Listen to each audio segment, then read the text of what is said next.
वो जो बात आप कह रहे हैं वो एक बहुत अजीब सी बात थी कि एक उम्मीदवार जो टिकट चाह रहे थे वो अपनी भाषण में बार बार बोलते थे मेरे पास करोड़ों की संपत्ति है, करोड़ों का व्यापार है।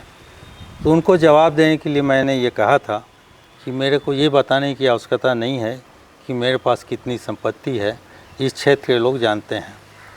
यही शब्द बोला था और कुछ नहीं बोला था। जो एक मिडिल क्लास फैमिली होती है वो अपने बेटे को कहते हैं कि आप पहले जाके नौकरी करो, तो इस संदर्भ में आप क्या कहना चाहेंगे? फिर हम सबका एक ही राय था कि नौकरी नहीं करना चाहिए। संपत्ति मेरी जो है वो सबके आँख के सामने है। पहले डॉक्टर्स इसलिए भी नहीं आते थे कि पढ़ाई की भी सुविधा नहीं थी।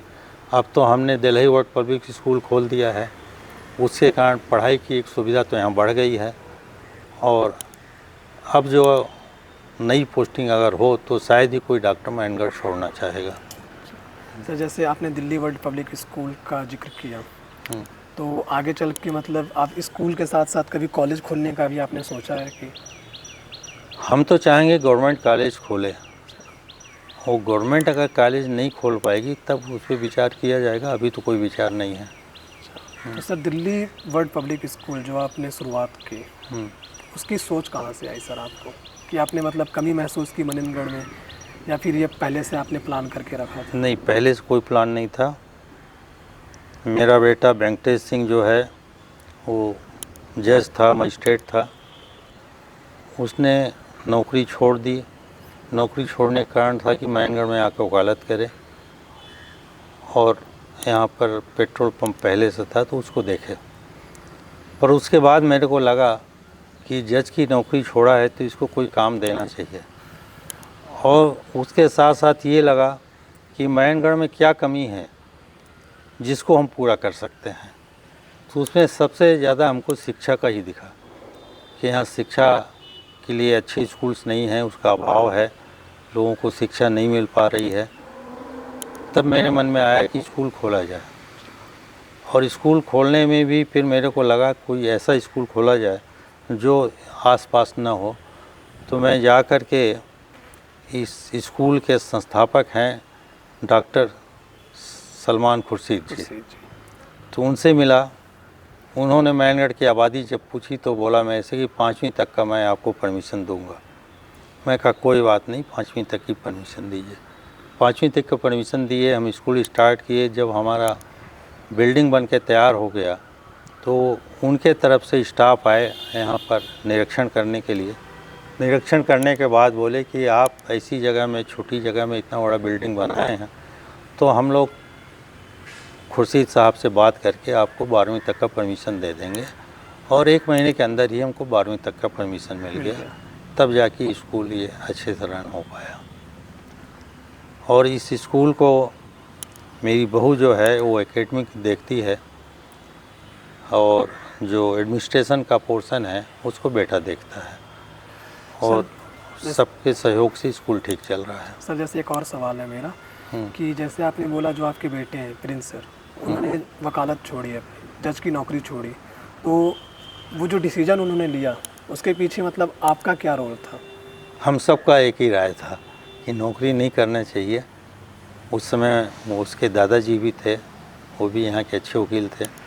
उन्होंने ही भी कहा कि नौकरी मत करो, घर आओ, घर में बैठ कर के यहाँ का संभालो, जो कुछ भी है, व्यापार है, संपत्ति है, और यहीं पे वकालत करो।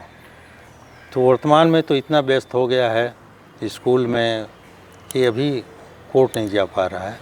पर मेरा प्रयास ये रहेगा कि वो कोर्ट जाना प्रारंभ कर दे और वकालत भी साथ में करें। क्या वकालत भी एक जनसेवा है, पर जो वकील उसको जनसेवा के रूप में ले ले। आज मेरे पास ज़्यादा केसेस क्यों आते हैं? क्योंकि मैं उसको जनसेवा के रूप में लेता हूँ, इसलिए मेरे पास केसेस ज़्यादा आते हैं। और मैं अपने पूरे जीवन में जो भी मेरी इच्छाएँ थी सब भगवान ने पूरा किया है। मैं एक अच्छे एडवोकेट के रूप में भी काम किया, एडवोकेट में भी कई पोस्टों पे पहुंचा, जो स्टेट बार काउंसिल होता है छत्तीसगढ़ बनने के बाद पहली बार बना, उसमें पूरे छत्तीसगढ़ के एडवोकेट्स चुनाव करते हैं। उसमें मैं सदस्य के रूप में विजयी हुआ। फिर वहाँ जाके कार्यकारिणी का अध्यक्ष बना बिलासपुर में। कौन से सन पे सर ये 2002 की बात है। तो उस समय भी मेरे को मौका मिला काम करने का, वकीलों का प्रतिनिधित्व करने का, और किया मैंने अच्छे से। सर जैसे आपने बोला कि आपने अपने बेटे को कहा कि नौकरी नहीं करना चाहिए, पर जो एक मिडिल क्लास फैमिली होती है वो अपने बेटे को कहते हैं कि आप पहले जाके नौकरी करो, तो इस संदर्भ में आप क्या कहना चाहेंगे फिर? क्योंकि हर एक मिडिल क्लास पेरेंट्स का सपना होता है कि उनका बेटा अच्छी नौकरी करे। ये घर की आवश्यकताओं के ऊपर रहता है। मैं आपको एक उदाहरण दे रहा हूँ कि जज के इंटरव्यू के लिए यहाँ पे एक केसरवानी वकील साहब थे और मेरा बेटा मयनगढ़ से दोनों गए जबलपुर। तो जाने के पहले मेरे पास आए, तो मैं केसरवानी को आशीर्वाद दिया कि तू जा, सेलेक्ट हो जा और ये इसका भाग्य जाने। तो इसलिए मैं उसको आशीर्वाद दिया कि उसको नीडी था, उसको ज़रूरत थी नौकरी की, और इसको नौकरी की ज़रूरत नहीं थी। वकालत भी करता तो जितना तनख्वाह मिलता है उतना यहाँ कमा लेता। इसलिए जो नीडी है उसको जाना चाहिए। अगर सब लोग बोल रहे हैं नहीं जाएंगे तो फिर ये न्यायपालिका और देश कैसे चलेगा? इसलिए जाना चाहिए। मैं नहीं कह रहा कि नहीं जाना चाहिए। सर जैसे आपने बोला कि उन्हें संपत्ति देखनी थी, तो जब कांग्रेस की जब शपथ ग्रहण चल रही थी विधायकों को जिन्होंने नॉमिनेशन जिन्होंने डाला था, तो आपने स्टेज से कहा था कि लोग यहाँ पे करोड़ों की बात कर रहे हैं, खैर मैं अपनी संपत्ति क्या बताऊँ। तो मतलब मैं पूछना चाहूँगा कि आपकी क्या संपत्ति है सर? संपत्ति मेरी जो है वो सबके आँख के सामने है। मेरे पास केवल लैंड है। मेरे ग्रैंडफादर यहाँ के गौटिया, मतलब स्टेट समय में जो मुखिया होता था उसको गौटिया बोलते थे। ये कौन सी तो सन की बात है सर? ये 1932-33 की, आज़ादी से पहले। आज़ादी से पहले। तो जितनी ज़मीनें होती थी सब गौटिया की होती थी। गौटिया लोगों को जोतने के लिए, खेती करने के लिए देता था। इसलिए सब ज़मीनें पूर्वजों की है, उनसे प्राप्त हुआ है। ये जरूर है कि मैं उसको संभाल के रखा हूँ। और वो जो बात आप कह रहे हैं वो एक बहुत अजीब सी बात थी। एक उम्मीदवार जो टिकट चाह रहे थे वो अपनी भाषण में बार बार बोलते थे मेरे पास करोड़ों की संपत्ति है, करोड़ों का व्यापार है। तो उनको जवाब देने के लिए मैंने ये कहा था कि मेरे को ये बताने की आवश्यकता नहीं है कि मेरे पास कितनी संपत्ति है, इस क्षेत्र के लोग जानते हैं। यही शब्द बोला था और कुछ नहीं बोला था। तो सर इसके जैसे मैं आपसे चाहूँगा, जैसे आप एक अच्छे बिजनेसमैन भी हैं, मैं कह सकता हूँ आपको ये? नहीं, मैं तो सिर्फ वकालत करता हूँ और अच्छा वकालत करता हूँ। अच्छा, जैसे आप एक वकालत करते हैं हाँ। और एक आप नेता हैं, तो एक वकालत के तौर पे जो लोग वकालत कर रहे हैं, जो अभी की जो पीढ़ी है, आप उनको क्या मैसेज देना चाहेंगे? समय समय पे उनको मैं मैसेज देता रहता हूँ। बोलिएगा सर आप थोड़ा सा इस चैनल के माध्यम से। सर समय समय पे लोगों को इसके संबंध में बताते रहता हूँ। और आज भी यही कहूँगा कि आप जितने हमारे जूनियर एडवोकेट्स हैं जो नौकरी, जो वकालत पेशा अपनाए हैं, वो उनके पास जो केस आ जाता है उसके संबंध में जितने कानून हैं उसको पढ़ें, उसके बाद ही कोर्ट में उपस्थित हों। और दूसरी बात कि उनको जब भी आवश्यकता हो मेरे से सलाह ले सकते हैं। और ऐसे बहुत से वकील मेरे पास आते हैं जो सलाह लेते हैं और मैं सबको निःशुल्क सलाह देता हूँ। मैं ये चाहता हूँ कि अच्छे वकील तैयार हों जिससे भविष्य में जो यहाँ के निवासी हैं उनका जब कोई प्रकरण हो तो उसको अच्छे से न्यायालय के समक्ष पेश कर सकें। अच्छा सर, और इसके अलावा एक नेता के तौर पे आप मतलब समाज को एक क्या मैसेज देना चाहेंगे कि जो लोक कल्याण में हो? मैं जो समाज को मैसेज देना चाहता हूँ शायद वर्तमान समाज को पसंद ना आए। उसका कारण यह है कि मैं तो यही कहूँगा कि आप नेतागिरी करते हो तो जन सेवा के लिए नेतागिरी करिए, ईमानदारी के साथ नेतागिरी करिए, तभी आप लोगों का सेवा कर पाओगे। आप वहाँ जाकर किसी लालच में मत फंसिए, भ्रष्टाचार में मत फंसिए। मैं एमएलए का चुनाव लड़ा, एक नए पैसे किसी से चंदा नहीं लिया, पहला चीज़। नहीं तो लोग अधिकारियों के पास दौड़ते हैं कि हमको चंदा दीजिए, चुनाव लड़ना है। दूसरी बात, मैं बहुत से कांग्रेस के पदों पे रहा हूँ, लोगों का काम कराया हूँ, उस संबंध में भी कभी किसी से कोई पैसा नहीं लिया और न लेने का कभी अपनी इच्छा जाहिर की। तो इस तरह की नेतागिरी जो करेगा वो ज़रूर सफल होगा और आगे बढ़ेगा। सर, जैसे आपने एमएलए इलेक्शन का फिर से जिक्र किया, तो मैं आखिरी क्वेश्चन आपसे पूछना चाहूँगा। जब आपको टिकट मिली तो जो बाकी कैंडिडेट्स थे उन्होंने सही भाव से आपके प्रति काम किया? जैसे आपने पहले भी बोला कि गुटबाजी, पर वो सही भाव से आपके प्रति जो आपके शहर के लोग हैं उन्होंने आपके प्रति काम किया?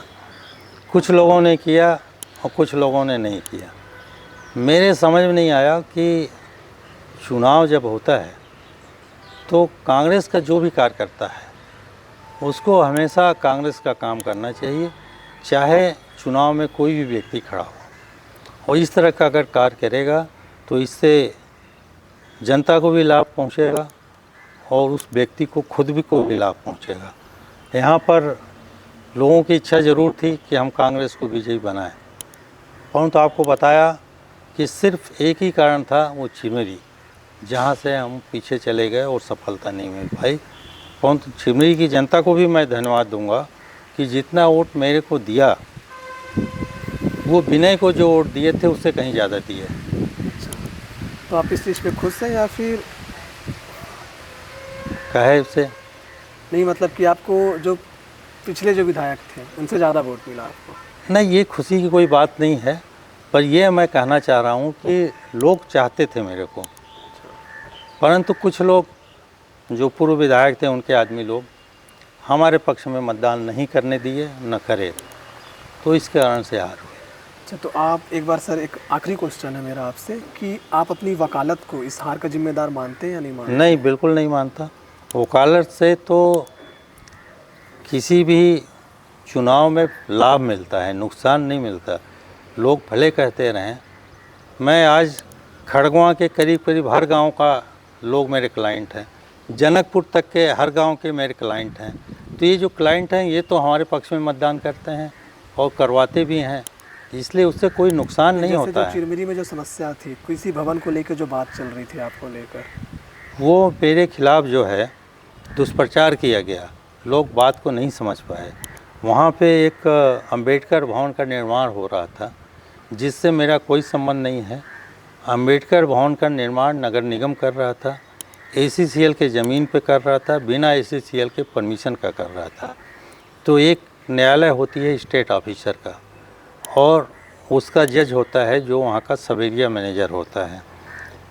जहाँ पे ये अंबेडकर भवन बन रहा था वहाँ के सब एरिया मैनेजर ने अपने कोर्ट में केस नगर निगम के खिलाफ चलाकर स्टे जारी कर दिया। अब उसमें मेरा कौन सा रोल था कि मैंने बंद करवा दिया? मैं ACCL का वकील जरूर हूँ। तो उसके लिए जो हमारे विरोधी थे उन्होंने दुष्प्रचार किया कि इन्होंने रोक लगवा दिया है, जबकि मैं अपने हर भाषण में ये क्लियर करते गया कि मेरे को उस प्रकरण से कोई संबंध नहीं है। नगर निगम ने नियमों का पालन नहीं किया, उस ज़मीन का पट्टा पहले प्राप्त नहीं किया, इसलिए स्टेट ऑफिसर के द्वारा स्टे किया गया है।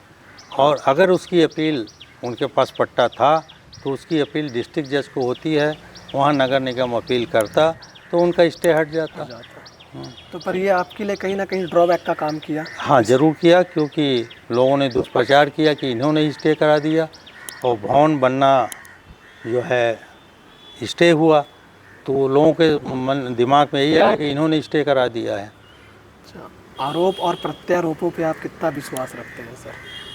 आरोप अगर कोई सही है तो उस पर विश्वास करता हूँ, और गलत है तो उस पर बिल्कुल विश्वास नहीं करता। ये आरोप जो लगाया गया था बिल्कुल गलत था। अच्छा, तो सर चलिए इसी के साथ हम अपनी वार्तालाप समाप्त करेंगे। और इससे पहले मैं चाहता हूँ कि मैंने जो आपके साथ जो सवाल जवाब किए, जो हमारा जो भी टाइमिंग का सेशन था, तो आप मुझे मतलब क्या सीख देना चाहेंगे सर और हमारी टीम को?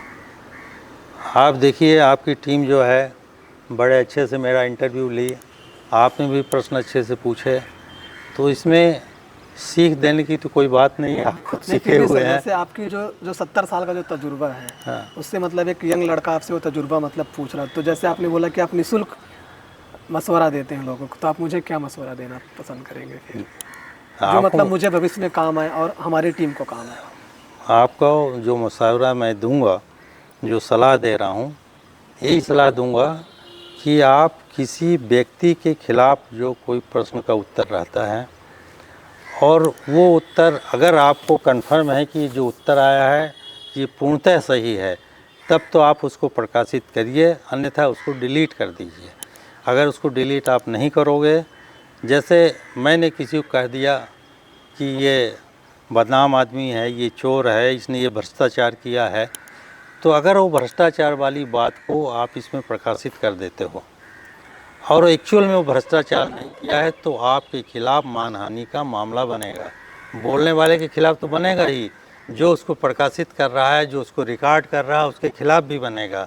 इसलिए मेरी ये सलाह है कि जब कभी भी आप इंटरव्यू लेते हैं, उसमें अगर कोई व्यक्ति इस तरह का बात बोलता है किसी के अगेंस्ट में, तो उसकी सत्यता जांच कर लीजिए। अगर सत्यता है तो आप प्रकाशित कर सकते हैं, क्योंकि जब केस होगा आपके ऊपर मानहानि का, तो ये आपकी ड्यूटी हो जाती है कि आप साबित करिए कि जो बात मैं प्रकाशित किया हूँ वो झूठ नहीं है, सत्य है। अच्छा सर, जैसे फ्यूचर में कभी ऐसा कुछ हुआ तो क्या आप मेरा केस निःशुल्क में लड़ेंगे फिर? बिल्कुल लड़ दूंगा, मैं कितने पत्रकारों का लड़ रहा हूँ। तो सर आपको कैसा लगा सर हमारे साथ वार्तालाप करके? और बहुत अच्छा लगा, आपने जो प्रश्न पूछे गंभीरता के साथ बड़े सिंपल क्वेश्चन किए हैं, और उसके लिए पूरी आपकी टीम को, वार्तालाप की जो यूट्यूब की टीम है, इन सब को बहुत बहुत धन्यवाद देता हूँ।